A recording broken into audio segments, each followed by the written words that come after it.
If you are not legally protected in your business, you are leaving money on the table. Hey, I get it. The legal side of business can feel intimidating, but the good news is it doesn't have to be. If you want to build your business on a strong foundation, and if you want to know that your rights are protected when the unexpected happens with a client or a customer, then it's time to get legally protected. This means no more using free contracts that you downloaded off of the internet.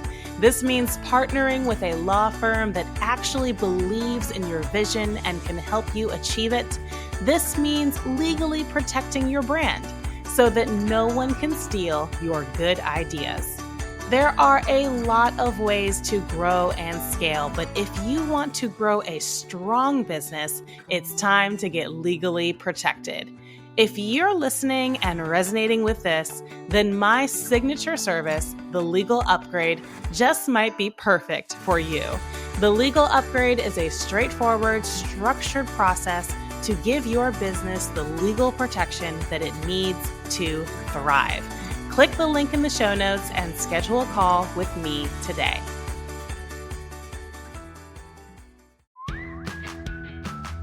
Hello and welcome to the Legal Upgrade Podcast. I'm your host, licensed attorney Christian Hammond. This podcast breaks down the legal side of business to reveal key legal strategies that can help you take your business to the next level. Please note that none of the following is legal, tax, investment, financial, or medical advice. Without further ado, let's get into the show. How do you get a trademark when you have an awesome product, but you don't exactly have an awesome name? Maybe you make an amazing gluten-free sourdough, but you don't call it anything special. It's just your version of a gluten-free sourdough. Or maybe you make an amazing barbecue sauce, but you don't call it anything special. It's just your barbecue sauce. Can you still get a trademark? The answer is yes, and today we're talking about how. This is going to be a great live stream for business owners, founders, and CEOs, but it's also going to be a great one for branding professionals and marketing professionals who are in charge of helping brands pick product names. Because picking a product name is awesome if the product name can actually be trademarked, which is so crucial, and that's what we're going to be talking about today. So I don't know if you saw it in the news earlier this year, but Momofuku, which is a restaurant that started in New York but now has several different locations, earlier this year there was a lot of press because they applied to register one of their products, which is called Chili Crunch. And this generated a lot of press because many people felt that that was an unfair name to try to trademark because Chili Crunch, or whether you call it Chili Crunch or Crunchy Chili, Chili Oil, Crispy Chili, Chili Crisp, all of these are names for a condiment that people felt was just way too common, way too needed for other people to be able to freely use and say for any one brand to be allowed to own it. And there was so much public outcry that Momofuku's owner actually came out and announced that they would no longer be enforcing that particular trademark. So if you are a food brand, or if you are a restaurant brand, or if you are in any other space where maybe you have products that have pretty common names, this raises a question of, can you get trademarks for these products? How would you do that? And how can you do that while maybe minimizing public outcry that you might experience? And that's what we're going to be talking about today. And in order to answer this question of, again, you've got this awesome product, I can think of so many things that are really, really great products that you might want to protect and distinguish, but they actually have pretty common names. And so what do you do about this? How can you protect your brand? How can you protect your idea? Well, to answer this question, we're going to have to dive a little bit, I promise not too far, but a little bit into the weeds of trademark law. and talk about the actual levels, legally speaking, in the trademark world. You might not have realized this, but not all trademarks are created equal. From a legal perspective, not all trademarks are equally strong or are equally powerful from a legal perspective. And so we're going to talk about the different trademark levels. And at the very, very top of the pyramid are trademarks that are considered arbitrary or fanciful. An arbitrary trademark is a name that has nothing to do with the product that you are selling. A great example of this is Apple. Apples have nothing to do with iPhones. So that is an arbitrary trademark. It's a name that has nothing to do with the product, and that is considered a very strong trademark. When your trademark is arbitrary, legally speaking, it is considered to be very strong. Also at the top of the period is fanciful trademarks. These are trademarks that are completely made up words. So if you sell film and cameras and your name is Kodak, Kodak is a completely made up word. And so Kodak is a fanciful trademark. It's a completely made up word used solely as a trademark. So at the very top of the pyramid, we have trademarks that are arbitrary and trademarks that are fanciful, aka trademarks that have nothing to do with your product, or names that have nothing to do with your product, or a completely made up word. Those are at the very, very top. Now, moving on down the pyramid, we have suggestive trademarks. Now, these trademarks are not as powerful as arbitrary or fanciful ones, but they are still completely valid, great trademarks to have. And a great example of this next level, which is called suggestive trademarks, a great example of a suggestive trademark is something like Netflix. So, net makes you think online, makes you think internet, and then flicks. That is an informal word for movies, chick flicks or horror flicks. So, you take a trademark like Netflix, you've got net, you've got flicks, and you're like, okay, I could see how you took those two terms, put them together, and how that describes a company that offers movies or TV shows or other streaming content online. So that's a trademark that's suggestive. The name of the trademark suggests what they do. That's a suggestive trademark. Not as powerful as an arbitrary or fanciful one, but still a perfectly legitimate, perfectly great trademark. Now, bringing up the caboose, bringing up the rear, are trademarks that are merely descriptive or generic. Merely descriptive means that the trademark literally describes a characteristic or a purpose or an ingredient of the product. So if you have, or a great example of this is Sports Illustrated.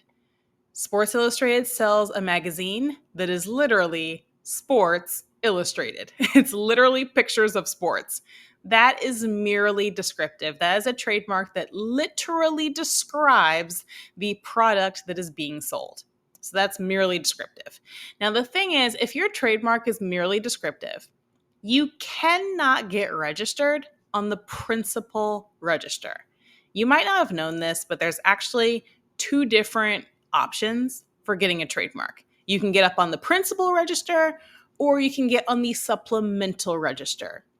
Now, both of these options gets you a trademark, but the principal register is better. Okay, so the principal register ideally is where you want to be. If you can't get on the principal register, then you can downgrade to the supplemental register. So if your trademark is merely descriptive, if your trademark literally describes a characteristic, ingredient, a purpose, etc. of the product, it's merely descriptive, which means that you're going to have to downgrade down to supplemental. There are exceptions to that rule, and we're going to talk about them later, but let's just leave it there for now. Now, at the very, very, very, very bottom of the totem pole are trademarks that are generic. And this is actually not a trademark at all. This is something the government will not approve and will not allow. An example of a generic trademark is if you sell apples, and if your trademark you're trying to use is the word apple. Not allowed. You cannot sell apples and have a trademark be apple because that's literally the generic name for the product, and that's a name that everybody needs to be able to use. So if you're selling iPhones, totally cool to use Apple as your trademark. But if you're selling apples, not okay. That's called a generic trademark and it's not going to get approved. So those are the levels of trademarks. Arbitrary and fanciful at the top, then you have suggestive, merely descriptive, and then at the very, very end, things that actually aren't trademarks at all, which are generic words. So this brings us back to Momofuku and their attempt to trademark the phrase chili crunch. Like I said, this was super, this kicked up a lot of public outcry at the beginning of the year. If you've never had crispy chili, crunchy chili oil, or one of these products, stop right now, go to the grocery store, buy yourself some, and put it over whatever meat, or put it over some rice and eggs, put it over whatever you would like to add some spice to. It's delicious. 10 out of 10 recommend. I've actually personally never had Momofuku's version of, like crunchy chilies or crunchy chili oil or whatever. But in general, I love this type of condiment and highly recommend it to you. But I'm getting distracted. The point is that they tried to trademark the word chili crunch. This kicked up a lot of outcry. So much so that their founder actually ended up announcing that they would no longer be enforcing this trademark. But one of the questions you might be wondering, if you're a food brand, if you're a restaurant brand, or if you're in any industry where you have products that are kind of, like you have a really great version of this product, but maybe you don't have a super special name for the product. One of the questions is this a trademark application that even could get approved? Now, and let's just kind of think about that within the context of the levels we just talked about. We already talked about how if your trademark's generic, it's pretty much an automatic no. Well, the phrase chili crunch, I would say, is probably not generic because there's actually a lot of different terms to describe this kind of delicious, crunchy chili product. Some people call it chili oil. Some people call it chili crisp, crispy chili, crunchy chili, chili crunch. There's a lot of different terms for it. So I would say that it's actually not generic because unlike apples or oranges or bananas where there's really just one word for it, this is a condiment that has a lot of different words. So I would say the name is actually not generic. Now, even though it's not generic, it's definitely merely descriptive, right? It's a product that has chilies. So chilies are an ingredient. So the name is describing an ingredient. And it's also a product that has crunch. So chili crunch, your product has chili, your product has crunch. Therefore, that trademark is merely descriptive.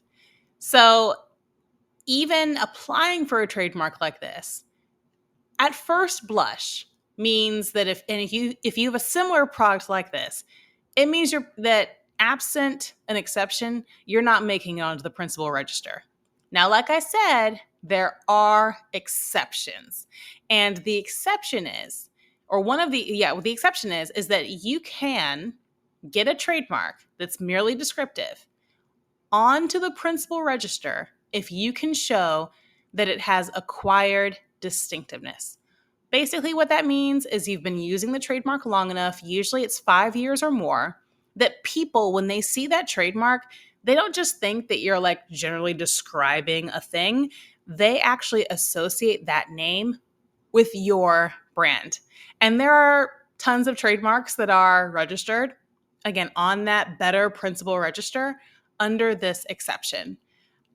One example is Sports Illustrated. They were able to show that they had acquired distinctiveness, that people, when they see that word, they don't just think of some generic, description of a product. They think of their brand.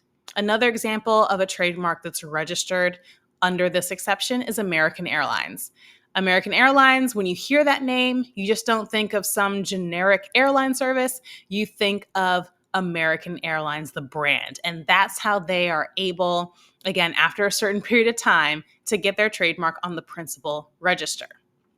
So my guess is, and I can't know because I'm not their lawyer, but my guess is that Momofuku was planning to get their trademark probably under, or maybe under, that exception of acquired distinctiveness. Now, I have actually no idea how long Chili Crunch has been on the market. If you do know, send me an email or drop it in the comments below. But if it's been more than 5 years, I would guess that that was their strategy. So if you are a food brand, if you are a restaurant brand, or if you're in any other industry where you have an awesome product, but maybe not a super unique name, this is something to remember.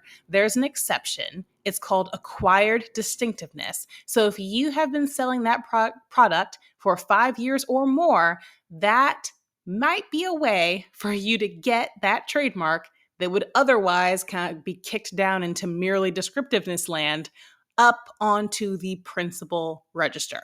So that's one strategy that can be deployed in this situation.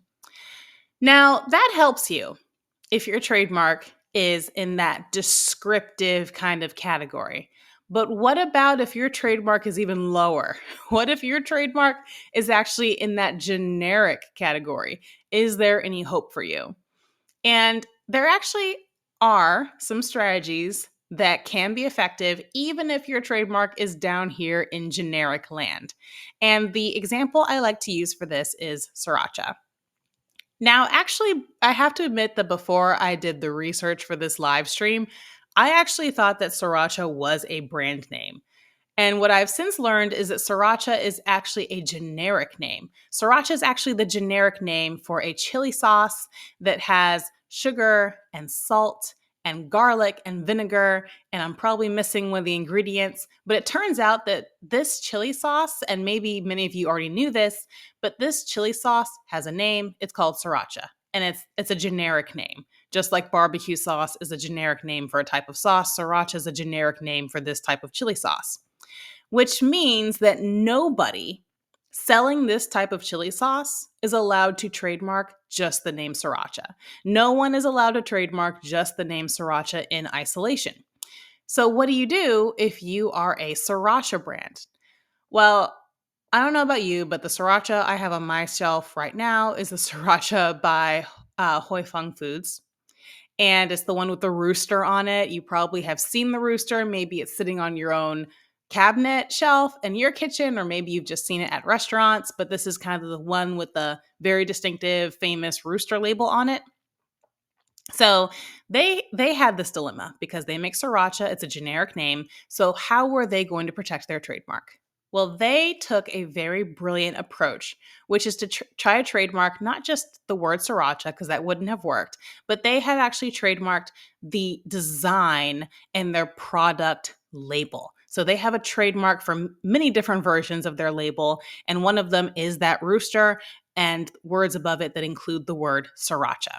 And so this is another can be a wonderful strategy if you sell a product and maybe you don't have a super unique name for the product because you want to be able to say something like sriracha because that's the word everyone's looking for. One way, a workaround to still be able to get a trademark is to go and trademark the label or the design of the packaging. This is what companies like Hoi Fung Foods have done, and it's been very effective. And of course, when you're looking for their sriracha, you're looking for that rooster label, and that's been very effective for them. So these are some strategies that work. If it's merely descriptive, being able to show you've been using it past that 5-year mark can work. Getting a trademark for the label or the design of the product packaging can work. And the last thing I want to cover is making another strategy is making sure that your brand name, so whatever the overall name of your company or the overall name of your brand is, making sure that you are actually using that with the product name. So it's not just oatmeal, it's Quaker Oats. An example I like to use for this is Bragg apple cider vinegar. Again, a very popular apple cider vinegar brand. If you have apple cider vinegar in your kitchen, there's a good chance that you actually have the Bragg branded apple cider vinegar. And they're another great example because if you actually look at their label, many of those words are words that are probably, if not descriptive, generic. their label says organic, raw, unfiltered apple cider vinegar with the mother. Pretty literally describing what's in the bottle, right? But what saves them is putting their brand name Bragg in front of it. So it's not just apple cider vinegar, it's Bragg, organic, raw, unfiltered apple cider vinegar. And so taking your overall brand name or overall company name and making sure that you use it in proximity of the product name is another strategy for being able to secure that trademark, especially if you're looking to protect the overall label or the overall packaging. So these are some things that work. These are some strategies that work. If you have a product name, you want to protect it, but maybe it's not the most creative product name in the world. Those are some things that work. Now, I want to talk about some things that do not work, things that people often try that do not work.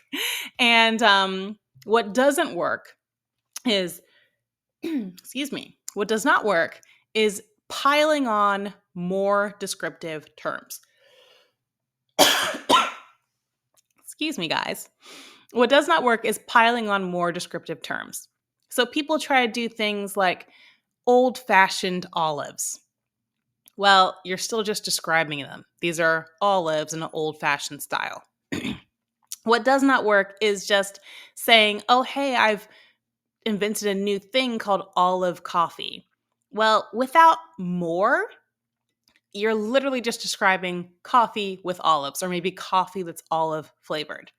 Other things people try is adding maybe where they started it. So New York olives. Again, the problem there is you're just describing olives from New York.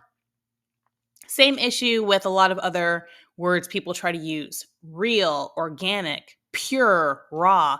People try to add these terms hoping that it'll help their trademark get approved, and it does not work, or at least it doesn't work in isolation. It can work if it's part of a label design, it can work if it's part of product packaging. It can work if you've got your other unique brand name attached to it. But these are the type of trademarks that if you try them in isolation, do not work because they are a lot of times generic, or maybe they're merely descriptive. But again, that means going from principal, downgrading to the supplemental. Other last things I want to cover that do not work is having like alternative spelling. So people are like, oh, I want to trademark Apple, but it's with two E's at the end. And the product that I'm selling are apples. Not going to work. Just because you spelled it a different way or unique way is not going to change the fact that the word is generic or merely descriptive, depending on the situation. So we've gone over some things that work if you have a product name that maybe isn't super unique. We've gone over some things that do not work. And we've been talking really from a legal perspective. And the last thing that I want to cover is actually the PR perspective, the public relations perspective. Because these days, picking a trademark for a product, it's not just a legal decision, it's also a PR decision. With today's 24-hour news cycles and with the way that information can be shared so quickly over social media, it's not just a legal decision, it's also a PR decision. And this is where Momofuku found that they were having a challenge. And so when it comes to a product name that maybe is super common, these days the term trademark bully is often kind of thrown around. Personally, I think that term is being overused. Sometimes it's legitimately used for people who are overstepping, but I think that it's also starting to be used for some companies that are legitimately trying to protect their trademarks. And so whether you agree or disagree with the term trademark bully, the reality is, as a business, as a company, is that you really don't want this label to be attached to you. So what can you do if you're dealing with a product name that, again, is maybe very common or that other people are going to feel ownership over? And this is where the strategy, again, of protecting the label or protecting the product design can be very effective, because you end up protecting your design, protecting your product, protecting the label, kind of backdoor, also protecting, the unique way that you have featured the name. And it can be a much easier sell in the product in the public eye because now you're not trying to just dominate a single term. You are protecting your unique design, your unique label, your unique product packaging. And that can just be, in my opinion, an easier sell to the public.